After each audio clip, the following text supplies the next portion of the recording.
सासू माँ, सासू माँ। हाँ बहू। सासू माँ, मेरी नई नई शादी हुई है, कल ही मेरी शादी हुई है और आज ससुराल में मेरा पहला दिन है, तो मैं तुमसे कुछ बातें क्लियर करना चाहती हूँ। हाँ बहू बोलो। जैसे कि आजकल समाज में हो रहा है कि सासें अपनी बहू को 1000 बातें सुनाती हैं और बहुएं चुपचाप सुनती है, पलट के जवाब भी नहीं देती। मेरे साथ ये गलती करने की भी मत सोचना, क्योंकि मैं दिल्ली 6 की अर्राफा हूँ। दिल्ली 6 की अर्राफा हूँ सासू माँ। तुम मुझे एक बात सुनाओगी ना, मैं तुम्हें पलट के 1000 बातें सुनाऊंगी। ऐसी टेक्निकल हो रहा तू, एक ही बात के 1000 जवाब आते हैं, अलग अलग तरीके से देना।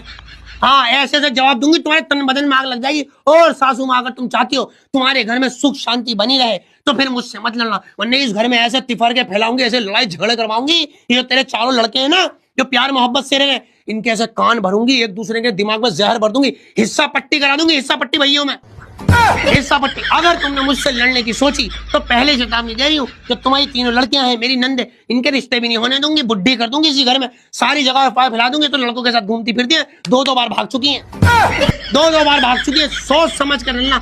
अगर तुम्हारे दिमाग में आ रही हो फजीदा सीधी सादी बहू आ गई, इस बहू के आगे आगे जिंदगी झंड करेंगे, इसे टॉर्चर करेंगे, इसे ताने मारेंगे दहेज के नाम पे, सोचना ही मत। दिल्ली 6 की हरा हूँ। पहले ही मैं एक दायरा खींच देती हूँ।